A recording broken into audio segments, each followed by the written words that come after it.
ಹೇಳ್ತಾ ಇದೀವಿ. ಈಗ ಎಲ್ಲರೂ ವ್ಯತ್ಯಾಸ ಆಗಿದೆ. 99% ನೀರು ಇಲ್ಲ ರಾಮಗಿರಿಯಲ್ಲಿ. ಈ ದಿಕ್ಕಲ್ಲೇ ನೀರು ಕಮ್ಮಿ ಆಗ್ತದೆ. ಈ ದಿಕ್ಕ ಎಸ್ಪೆಷಲಿ ಈ ದಿಕ್ಕಲ್ಲೇ ಬಹಳ ಕಮ್ಮಿ ಆಗಿರೋ. ಮತ್ತೆ ಮಳೆ ಬೇಗ ಬಂದ್ರು ಅಷ್ಟೇ ಬೇಗ ಇಂಪ್ರೂವ್ ಆಗುತ್ತೆ. ಜಲ್ದಿ ಆಗ್ಬಿಡುತ್ತೆ, ಬೇಗ ಡೌನ್ ಆಗುತ್ತೆ. ಬೇಗ ಡೌನ್ ಆಗುತ್ತೆ, ಬೇಗ ಇಂಪ್ರೂವ್ ಆಗುತ್ತೆ. ಈಗ ಹೋದ ವರ್ಷ ಎಲ್ಲ ನೀರು ಓವರ್ಫ್ಲೋ ಆಗಲ್ಲ, ಬೋರಿಂದ ಹೊರಗೆ ಬರೋಲ್ಲ. ಆಕ್ಸೆಸ್ ಬೋರೇ ಒಳ್ಳವು, ಇಂಥ ಖಾಲಿ ಬೋರ್ನೆ ನೀರು ಹೊರಗೆ ಬರೋ. ಈ ವರ್ಷ ನೀರಿಲ್ಲ. ಈ ವರ್ಷ ಇಲ್ಲ.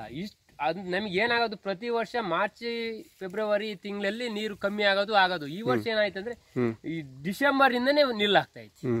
ಈ ತರ ಸಿಚುವೇಶನ್. ಹೊಸ ಬೋರ್ ಕೊಡೋದಲ್ಲ, ಎಷ್ಟು ಅಡಿ ಹೋಯ್ತು ಅವ್ರದ್ದು? 1000 ಅಡಿ ಹೊಡೆದು ಸಹ ಏನ್ 1000 ಅಡಿ ನೀರಿಲ್ಲ. ಇಲ್ಲ, ಹಸಿ ಮಣ್ಣು ಸಿಗುತ್ತೆ. ಎಷ್ಟು ಒಂದ 300-400 ಅಡಿ ಬಂದ್ರೆ ಹಸಿ ಮಣ್ಣು ಸಿಗುತ್ತೆ. ನೀರಿಲ್ಲ, ಅಲ್ಲಿ ನೀರಿಲ್ಲ. ಯಾವೋ ಒಂದ್ ಸ್ವಲ್ಪ 1 ಇಂಚು ಹಿಂಗ ಏನಾರ ಸಿಕ್ಕಿದ್ರೆ ಅವಕ್ಕೆ ಈ ರೋಲು ಅವನ್ನೆಲ್ಲ ತಂದ್ಬಿಟ್ರೆ 1-2 ದಿನ 3 ದಿನ, ಅರ್ಧ ಗಂಟೆ 1/4 ಗಂಟೆ ಹೊಡೆದು ಸುಣ್ಣ 2-3 ವಾಲಿಗೆ ಬರ್ತಾವ ಅಷ್ಟೇ. 1 ವಾಲಿಗೂ ಬರಲ್ಲ, 2-3 ವಾಲ ಏನು 1 ವಾಲಿಗೂ ಬರಲ್ಲ. ಈಗ ನೋಡಿ, ಈಗ ಜನವರಿ ತಿಂಗಳಲ್ಲಿ ಹಿಂಗಾದ್ರೆ ಇನ್ನು ಬಹಳ ನಾವು ಉಳ್ಕೊಳ್ಳೋದೇ ಕಷ್ಟ ಐತಿ ನಮ್ ಜೀವನ. ಹೊಳಲ್ಕೆರೆ ತಾಲೂಕಲ್ಲಿ ಈಗ ರಾಮಗಿರಿ ಹೋಗ್ಲಿ, ಎಸ್ಪೆಷಲಿ ರಾಮಗಿರಿ ಹೋಗ್ಲಿ ಇದ್ದಿದ್ರಾಗು ಈ ಬಸಾಪುರ ಗೇಟ್ ಇದೆಯಲ್ಲ, ಇಲ್ಲಿಂದ ಹಿಡಿದು ಅಪ್ ಟು ಕಣಿವೇಳಿ ತಕ ಬರ್ತದೆ ನಮ್ದು ಇದು ಹೊಳಲ್ಕೆರೆ ತಾಲೂಕು. ಅಲ್ಲೇ ತಕ ಬಹಳ ಡ್ರೈ ಐತಿ. ಮತ್ ಇತ್ಲಾಗೆ ರಂಗಾಪುರ ಬಸಾಪುರದಿಂದ ಉತ್ತಮ, ಚೆನ್ನಾಗಿದೆ, ಅಲ್ಲಿ ಚೆನ್ನಾಗಿದೆ. ಅಲ್ಲಿನೂ ಏನ್ ನೀರಿನ ತೊಂದ್ರೆ ಅಂತ ಯಾರು ಹೇಳ್ತಿಲ್ಲ. ಇಲ್ಲಿ ಸುತ್ತಮುತ್ತಲ ಹಳ್ಳಿ ಅಂದ್ರೆ ರಾಮಗಿರಿ, ದಾಸಿಕಟ್ಟೆ, ರಂಗಾಪುರ, ನುಲೆನೂರು, ಕೆಂಚಾಪುರ, ತುಪ್ಪತಳ್ಳಿ, ಕನ್ವೆಹಳ್ಳಿ, ಹಿಂಗೆ ಸುತ್ತಲೂ ಬರ್ತಾವ 10-15 ಊರು. ಎಸ್ಪೆಷಲಿ ಅವು ಫುಲ್ ಡ್ರೈ. ಈ 10-15 ಊರಲ್ಲಿ ಜಾಸ್ತಿ ಬೋರ್ಗಳು ಯಾವ ಊರಿಗೆ? ಈ ರಾಮಗಿರಿ ಅಂದ್ರೆ ತಪ್ಪಾಗ್ಲ.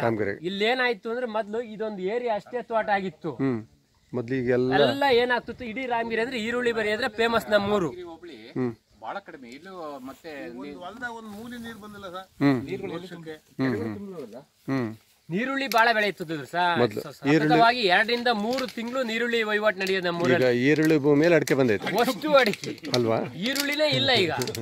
ಯಾರು ಪ್ರತಿಯೊಬ್ರು ನೀವೆಲ್ಲ ಮೊದ್ಲು ಈರುಳ್ಳಿ ಲೋಡ್ ಗಟ್ಲೆ ಲೋಡ್ ಅನ್ನೋದೇನೋ ಸ್ಟಾರ್ಟ್ ಆತ ಅಂದ್ರೆ ಆಗಸ್ಟ್ ಅಲ್ಲಿ ಸ್ಟಾರ್ಟ್ ಆಯ್ತು ಅಂದ್ರೆ ಡಿಸೆಂಬರ್ ತಕ್ಕನು ವಹಿವಾಟು ನಡೆಯೋದು ನೀರುಳ್ಳಿ. ಎಷ್ಟು ಎಕರೆ ಈರುಳ್ಳಿ ಹಾಕಾರ ಅಂದಾಜು? ಕಮ್ಮಿ ಅಂದ್ರೆ ಅದು 2,000 ಎಕರೆಗೆ ಹಾಕಾರ. ಈಗ 2,000 ಎಕರೆ 2,000 ಎಕರೆಗೆ ಈಗ 1,500 ಎಕರೆ ಅಡಿಕೆ ಗಿಡ ಐತಿ, ಇನ್ನೊಂದು 500 ಎಕರೆ ಖಾಲಿ ಜಮೀನು ಅಂತ. ಅವ್ರು ಸ್ವಲ್ಪ ಹೆದರಿಕೆ ಭಯದಿಂದ ಅವ್ರು ಸುಮ್ಮನೆ ಇದಾರೆ. ಈಗ ಪ್ರತಿಯೊಬ್ರು ಸಹ 2 ವರ್ಷದೊಳಗೆ ಅದು ಕವರ್ ಆಗುತ್ತೆ. ಅಷ್ಟು ಅಡಿಕೆ ಆಗುತ್ತೆ, ಬೋರು 1 ಡಬಲ್ ಆಗುತ್ತೆ. ಈ ವರ್ಷ ಬೇಸಿಗೆ ಅನುಭವಗಳ ಮೇಲೆ ಡಿಪೆಂಡ್ ಆಗೈತಿ. ಈ ಬೇಸಿಗೆ ಹೆಂಗೆ ನೀವು ಬಚಾವ್ ಆಗ್ತೀರಿ ಅಂತ ಅವ್ರು ನೋಡ್ತಾರೆ. ಮತ್ತೆ ನಿಮ್ದೇ 2-3 ಕಡೆ ಜಮೀನ್ ಇದ್ರೆ 2-3 ಕಡೆಗೂ ತೋಟ ಮಾಡಿದೀರಾ? ಈಗ ನಾವ್ ಮಾತಾಡ್ತಾ ಇದೀವಲ್ಲ, ನಮ್ದು ಖಾಲಿ ಜಮೀನ್ ಇಲ್ಲ, ಇರೋ ಜಮೀನೆಲ್ಲ ತೋಟ ಮಾಡಿದೀವಿ. ಎಲ್ಲ ಮಾಡಿದಿರ? ಎತ್ತಿಲ್ಲ, ದನಕರಲ್ಲಿ ಏನೇನು ಇಲ್ಲ, ಏನು ಇಲ್ಲ ಸರ್, ಜಾಗ ಏನು ಇಲ್ಲ, ಎಲ್ಲ ಏನಿಲ್ಲ. ಓಡು ತೋಟ ಏನಂದ್ರೆ ಇಲ್ಲೊಂದು 2,000 ಎಕರೆ ಅಮೃತ್ ಮಾಲ್ ಕಾವಲಿದೆ. ಅದಿರೋದಕ್ಕೆ ಸ್ವಲ್ಪ ನಿಮ್ಗೆ ಇರಬಹುದು. ಅದಕ್ಕೂ ಮುಂಚೆ ಇನ್ನೂ 1,000 ಎಕರೆ ಖಾಲಿ ಜಮೀನ್ ಇತ್ತು, ಈರುಳ್ಳಿ ಎಲ್ಲ ಬೆಳೆ ಬೆಳೀತಿದ್ರು. ಈಗ ಏನ್ ಮಾಡ್ಬಿಟ್ರು, ಅವರೇ ಎಲ್ಲ ಅಲ್ಲಿ ಬೋರ್ ಕೋರ್ಸ್ ಎಲ್ಲ ತೋಟ ಮಾಡ್ಬಿಟ್ರಲ್ಲ. ಈಗ ಅಮೃತ್ ಮಲ್ ಕಾವಲಲ್ಲೂ ತೋಟ ಇದೆ? ಇಲ್ಲ, ಅದನ್ನ ಬಿಟ್ಟು ಪಕ್ಕದ ಜಮೀನುಗಳು 1,000 ಎಕರೆ ಖಾಲಿ ಇದ್ವು, ಇನ್ನೂ ಬೆಳೆ ಬೆಳೀತಿದ್ರು. ಹಂಗಾಗಿ ಯಾವ ಕೈ ಕೊಟ್ಕೊಂಡ್ ಬಂದ್ವು ರೇಟ್ಗಳಿಗೆ ಡಿಫ್ರೆನ್ಸ್ ಆಗಿ ರೋಗ ರೇಟ್ ಸಿಗ್ತದಿಲ್ಲ. ಅವ್ರೇ ಮಾಡಿದ್ರು, ನಾವು ಮತ್ತೆ 1 ಎಕರೆಗೆ 5-6 ಲಕ್ಷ ರೂಪಾಯಿ ಅಡಿಕೆ ದುಡ್ಡು ನೋಡಕತ್ತಿದ್ವಲ್ಲ ರೇಟ್ ಆದ್ಮೇಲೆ, ಅವರು ಎಲ್ಲ ಅಡಿಕೆ ಬಿದ್ರು. ಈ ಧರ್ಮಸ್ಥಳ ಸಂಘದವ್ರು ಬೇಕಾದಷ್ಟು ಸಾಲ ಕೊಡ್ತಾರೆ ಬಡಗುವ ತಗೊಳೋದು, ಬೋರ್ ಹಾಕ್ಸೋದು, ಅವರು TC ಹಾಕ್ಸೋದು, ಒಂದೊಂದು ಎಕರೆಗೆ ಒಂದೊಂದು TC ಹಾಕ್ಸೋದು, ಈ ರೀತಿ ಎಲ್ಲ. ಈಗ ನಿಮ್ಮೂರಾಗ ಮೋಟ್ರು ಎತ್ತರು ಇಳಿಸೋರು ಪುರ್ಸೋತಿಲ್ಲ.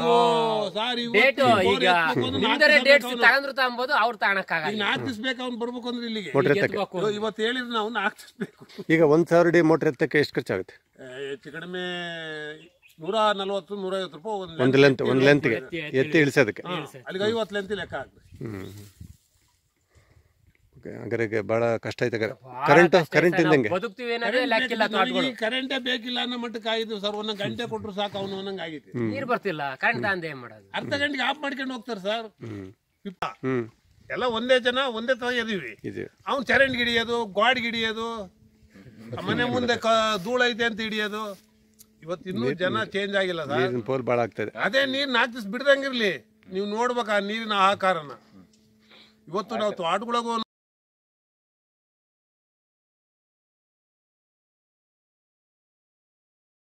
ನಮ್ಮ ಯೂಟ್ಯೂಬ್ ಚಾನಲನ್ನು ಲೈಕ್ ಮಾಡಿ, ಶೇರ್ ಮಾಡಿ, ಮರೆಯದೆ ಸಬ್ಸ್ಕ್ರೈಬ್ ಮಾಡಿ. Please like, share and subscribe our YouTube channel.